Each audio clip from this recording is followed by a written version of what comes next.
Table of contents যে কোনো একটি ডকুমেন্টের গুরুত্বপূর্ণ একটি পার্ট, কারণ আমরা টেবিল অফ কন্টেন্টস দেখেই এই কন্টেন্টটির অভ্যন্তরে কী বিষয়বস্তু রয়েছে সেগুলি সম্পর্কে ধারণা পেতে পারি। তো সাধারণত আমরা যদি কোনো ছোটো ডকুমেন্ট হয়ে থাকে সেটি আমরা ম্যানুয়ালি এটি করতে পারি। তবে অনেক বড় কোনো ডকুমেন্টের ক্ষেত্রে, ফর এক্সাম্পল এটা যদি কোনো মাস্টার্স বা পিএইচডির থিসিস পেপার হয়ে থাকে, অথবা কোনো বড় কোনো রিপোর্ট হয়ে থাকে, অথবা আমরা যখন কোনো বই লিখব, তো এগুলো অনেক বড় পৃষ্ঠার যে ডকুমেন্টগুলি, এগুলিকে আমরা যদি ম্যানুয়ালি টেবিল অফ কন্টেন্টস তৈরি করতে যাই, সেটি একদিকে যেমন টাইম কনজিউমিং, পাশাপাশি এক্ষেত্রে পেজ নাম্বারগুলি ভুল হবার একটি সম্ভাবনা থাকে। আরেকটি বড় অসুবিধা হচ্ছে আমরা যখন পরবর্তীতে বিষয়বস্তু কি এডিট করতে যাব, সেক্ষেত্রে পেজ নাম্বারগুলি পরিবর্তন হলে আবার আমাকে টেবিল অফ কন্টেন্টসে এসে ম্যানুয়ালি পেজ নাম্বারগুলি চেঞ্জ করতে হবে। সো এটির একটি আমরা সুন্দর একটি সমাধান পেতে পারি আমরা যদি মাইক্রোসফট ওয়ার্ডের অটো ইনসার্ট টেবিল অপশনটি ব্যবহার করি। আসুন এটি কিভাবে আমরা করতে পারি দেখে নিই। আমি চলে যাচ্ছি, আমার একটি পূর্ব থেকে প্রস্তুত করি একটি 49 পেজের একটি ডকুমেন্ট রয়েছে। আমরা এটিতে একটি টেবিল অফ কন্টেন্টস ইনসার্ট করব। আমি আশা করি এটি আপনারা শেষ পর্যন্ত ধাপে ধাপে অনুসরণ করে খুব সহজেই এই কাজটি আয়ত্ত করতে পারবেন। দেখেন আমার এখানে টেবিল চ্যাপ্টার 1 রয়েছে। এটি আমার হচ্ছে একটি প্রধান হেডিং। সো এই প্রধান হেডিংটিকে আমার আগে এই টেবিলটি তৈরি করার আগে কতগুলি কাজ করতে হবে, অর্থাৎ আমার ডকুমেন্টটিকে একটু ফরমেশন করে নিতে হবে, সেটির কাজ আমি এখন করছি। সো চ্যাপ্টার 1 এটিকে আমার এই যে এখানে মেনু বারে আমার যে স্টাইল রয়েছে, এই স্টাইল অপশন থেকে হেডিং টাইপ 1 হেডিংয়ে অপশন সিলেক্ট করে নিতে হবে। সো দেখেন এখানে ক্লিক করার পরে আমার এটি চেঞ্জ হয়ে গেছে, এটি চেঞ্জ হয়ে গেছে। তো এটার আমার ব্ল্যাক কালার ছিল, এটি ব্লু হয়ে গেছে, আবার এটি হ্যাঙ্গিং হয়েছে। এটি আমরা এডিট করতে পারি। দেখেন এখানে হেডিং 1-এর উপর রাইট বাটন ক্লিক করলে এখানে একটা মডিফাই অপশন আসবে। মডিফাই যাওয়ার পরে এখানে দেখেন একটি ডায়লগ বক্স আসছে। এখানে কিছু অপশন আছে, এখান থেকে আমরা কিছু প্রয়োজনীয় এডিটিংয়ের কাজ সেরে নিতে পারি। প্রথমত আমি আমার এখানে ফন্ট স্টাইল চেঞ্জ করব। দেখেন এখানে ক্যালিব্রি হয়েছে, আমি এটাকে টাইমস নিউ রোমান করে দিলাম। এটি কালার ছিল ব্লু, এটাকে আমি অটোমেটিক করে দিলাম। আর ফন্ট 16 এটি বাই ডিফল্ট এসেছে, কারণ টাইপ 1 হেডিংগুলো সবই 16 ফরম্যাট হবে। আর এখানে একটা গুরুত্বপূর্ণ বিষয় যেটি, এটি যে আমি যে আমার যে হেডলাইনটা আছে এর উপরে এবং নিচে কী পরিমাণ স্পেস থাকবে সেটি আমরা এখান থেকে কমিয়ে বাড়িয়ে কমাতে পারি। আমি 0 করে নিলাম প্রথমে। দেখেন এখানে কোনো উপরে নিচে কোনো স্পেস নাই। এটিকে আমি 6 পিটি হবে। আমি যদি 2বার ক্লিক করি 12 পিটি হবে, 3বার করলে 18 হয়েছে। সো আমরা এটি 12 রাখলাম। আমরা এটি কমিয়ে দিলাম, কমিয়ে আমি উপরে 12 এবং নিচেই 12। আর পাশাপাশি এখানে দেখেন রাইট অ্যারো এবং লেফট অ্যারো রয়েছে। এখান থেকে আমার এটা কতটুকু হ্যাঙ্গিং হবে এটিকে দেখেন আমি ক্লিক করলে এটি ডানে সরে যাচ্ছে, আর এটিকে বামে দিলে বামে সরে যাচ্ছে। তাহলে এখানে আমি প্রয়োজনীয় আমার যে এডিট যেটুকু আমি চাচ্ছি সেটি করার পরে আমি ওকে ক্লিক করব, বলে দেখেন এটা আমার চেঞ্জ হয়ে গেছে। এখানে দেখেন একটা সাইন এসেছে, এই সাইনটি আসার মানে হচ্ছে এটি আমার ফরম্যাট হয়েছে। দেন আমি চলে যাই দ্বিতীয় অংশে। আমার এই চ্যাপ্টার 1-এর আন্ডারে দেখেন একটা সাবটাইটেল আছে 1.1, 1-এর আন্ডারে আছে 1.1। এটিকে আমি সিলেক্ট করব, গো টু স্টাইল থেকে এটিকে আমি হেডিং টাইপ 2 হেডিংয়ে পরিণত করলাম। হ্যাঁ, আমার যদি কোনো প্রয়োজনীয় এডিটের প্রয়োজন হয় আমি মডিফাই থেকে এটি যেমন কালার আছে ব্লু, এটা আমি করে দিলাম। আর কোনো চেঞ্জ করতে হবে না। এখানে ফন্টটা চেঞ্জ করে নিলাম টাইমস নিউ রোমান। এখানে কোনো স্পেস নাই, আমি একটা স্পেস দিলাম, উপরে 8 এবং নিচে 6। আমি সমান করতে চাই, এটা 0 করে নিলাম। 0 করে একবার দিলে দেখেন 6, অর্থাৎ এই লাইনটার আমার উপরে এবং নিচেই সমান স্পেস পাবেন। 12 দিই আর একটু ফাঁকা হবে। ওকে, 1.2 একইভাবে go to style, this is type 2 heading. Okay, কোনো চেঞ্জের কোনো প্রয়োজন নাই। Then 1.3 same, go to style and this is also type 2 heading. এখন আমি মনে করি 1.3 পর দেখেন 1.3 ছিল, এখন 1.3.1, তাহলে এটি 1.3-র আন্ডারে একটা সাব হেডিং। সো এটাকে আমি আগে টাইপ 2 করেছিলাম, আমি এখন হেডিং টাইপ 3 হেডিং হিসাবে এটিকে আমি সিলেক্ট করব। একটু মডিফাই গিয়ে আমি একটু মডিফাই করে নিব, কারণ কালারটা চেঞ্জ করে দিলাম। বা আমি যদি মনে করি এটা আমি ব্লু দিব, এটা ব্লু রাখি, কোনো সমস্যা নেই। আমি ফ্রন্টে টাইমস নিউ রোমান করলাম, এখানে সিঙ্গেল পিটি আছে 6 পিটি করে দিলাম। ওকে, 1.3.1। দেন আমি চলে আসলাম আমার দ্বিতীয় চ্যাপ্টার, এটা কি সেকেন্ড চ্যাপ্টার।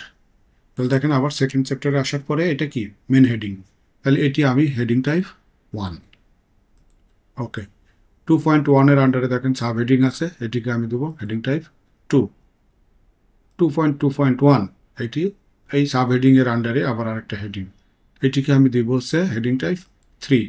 এটি দেখেন আমার হেডিং টাইপ 2। এখানে যদি যাই এটা দেখেন ফন্ট কত আছে, ফন্ট আছে এটা 13। হ্যাঁ, এটি 13 আছে। ওকে, হেডিং টাইপ 3, এটা দেখেন হেডিং 3। এটা আরেকটি ফন্টটা ছোট হয়েছে, এটা দেখেন 12 হয়ে গেছে অটোমেটিক্যালি। ওকে, 2.1.1। অনুরূপভাবে 2.1.1-এর আন্ডারে যদি আবার আরও কোনো হেডিং থেকে থাকে, সেক্ষেত্রে সেটিকে আমরা কি করব, এটি হেডিং টাইপ কত হবে, 4। হেডিং টাইপ 4, এটি দেখুন এটা চেঞ্জ হয়ে গেছে, হেডিং টাইপ 4। এটিকে আমি একটু মডিফাই করে নিই, আমি মনে করেন আমি এটাকে ইয়ে রাখতে চাচ্ছি না, এটা টাইমস নিউ রোমান, এটাকে আমি ইটালিক রাখতে চাই না, আর এটা আমি ব্লু পরিবর্তে এটাকে আমি রেড করে দিলাম। ওকে, ডান। চলে যাই আমি, এরপরে আছে কি চ্যাপ্টার 3। চ্যাপ্টার 3, তাহলে এটা চ্যাপ্টার 3 মেন হেডিং, এটি হবে হেডিং 1। দেন এটি সাব হেডিং, আমি এটা করবো হেডিং টাইপ 2। 2 পয়েন্ট পরে দেখেন এটার আন্ডারে আমার 3.1.2 এটি হবে হেডিং টাইপ 3। দেন এরপরে এইটির আন্ডারে আরেকটা সাব হেডিং আছে, এটিকে আমি কি করলাম হেডিং টাইপ 4। ওকে, এখন মনে করেন আমার হয়ে গেছে, আমি 3টা চ্যাপ্টার আমি এখানে ফরম্যাট করে নিয়েছি। এখন এগুলিকে আমি যেগুলোকে ফরম্যাট করলাম এটিকে আমি একটা টেবিলে নিয়ে আনবো। এটা কিভাবে আনবো, আমি শুরুতে চলে যাই, শুরুতে যে আমার যদি সেখানে ব্ল্যাঙ্ক পেজ না থাকলে আমি একটি ব্ল্যাঙ্ক পেজ নিয়ে নিব। দেন আমি সেখান থেকে যাব কোথায়, রেফারেন্সেস। রেফারেন্সেসে গেলে এখানে দেখবেন টেবিল অফ কন্টেন্টস একটি অপশন রয়েছে।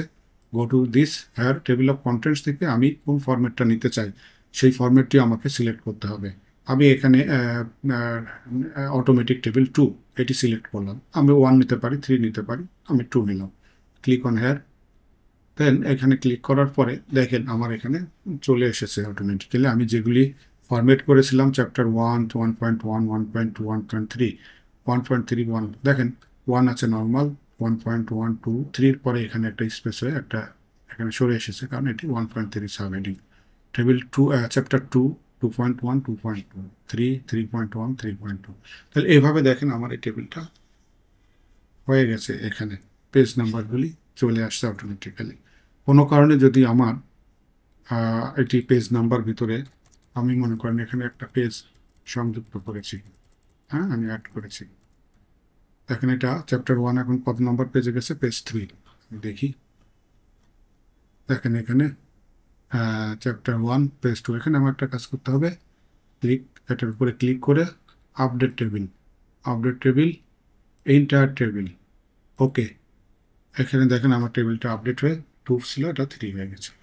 এখন আরেকটা এর সঙ্গে আরেকটা বিষয় আমি দেখাবো, আমি তো এইগুলো করেছি, এখন কোনো কারণে যদি আমার একটা হেডিং বা সাব হেডিং অ্যাড করতে হয় তখন আমি কি করব। এখানে দেখেন মনে করেন আমি আগের আমি কোন পর্যন্ত করেছিলাম, 3.1.2 পর্যন্ত করেছিলাম।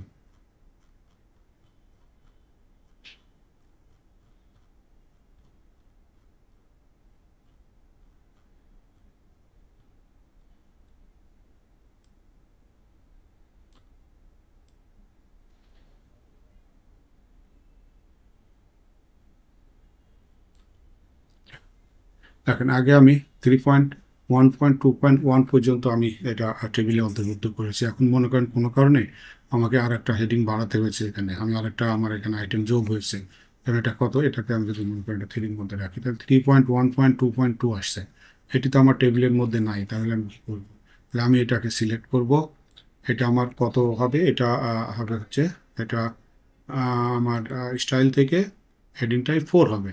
আমি এটা হেডিং টাইপ 4 করে ফেললাম, তাহলে এটা আমি চেঞ্জ করেছি।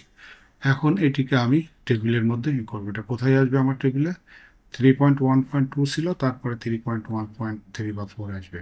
তখন আমরা এই সিলেক্ট করব, আমরা আর আপডেট টেবিলে যাব, আপডেট ইন্টার টেবিল, এখান থেকে ওকে দিলে আমার এটি চলে এসেছে।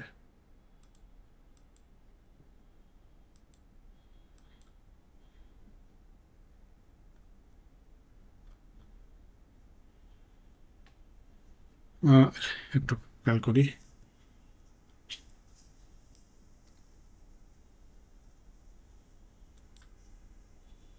আচ্ছা, মনে করেন আমি চ্যাপ্টার 4টা আমার ছিল না, চ্যাপ্টার 4 আমি নতুন করে ইনক্লুড করব।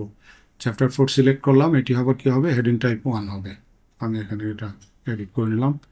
4.2.1 এটি হবে কি, হেডিং টাইপ 2। আমি এটা ফরম্যাট করলাম এবং এরপরে আসলো 4.2.2, এটি কি হলো আমার হেডিং টাইপ 2। ওকে, এখন আমি টেবিলে যাই, table, update table, update entire table. Okay, দেখেন আমার এই যে চ্যাপ্টার 4, 4.1, 4.2.1, 2.2 এটি আমার আগে ছিল না, নতুন করে চলে আসছে। তাহলে আমরা এভাবে দেখতে পেলাম। এখন এটা আমরা কিছু এডিট করতে পারি। যেমন এখানে আমার যদি এডিটের প্রয়োজন হয়, এখানে আমি এখান থেকে এই যে দেখেন আমি এটাকে মাঝে নিয়ে গেলাম। আমি এই স্টাইল থেকে রাইট বাটন ক্লিক করে মডিফাইতে যে করতে পারি, আবার এখান থেকে সরাসরি করতে পারি। এটির আমি ফন্ট চেঞ্জ করতে চাই, একইভাবে করা যাবে। এটিকে আমি এরিয়াল করে দিলাম। ফন্ট বাড়াতে চাইলে আমি ফন্ট বাড়িয়ে দিলাম। হ্যাঁ, তবে এটি আমার ফরম্যাট হয়ে আসছে। এই কাজগুলো এখান থেকেও করা যাবে। Left alignment, middle alignment, right alignment, এগুলো করতে পারি। তাহলে আমরা আমাদের এই ভিডিওর মাধ্যমে দেখতে পেলাম কিভাবে আমরা মাইক্রোসফট ওয়ার্ডের একটি ফিচার অনুসরণ করে আমাদের বড় ডকুমেন্টের টেবিল অফ কন্টেন্টস তৈরি করতে পারি। Thank you for watching my video. ভালো থাকবেন। আসসালামু আলাইকুম।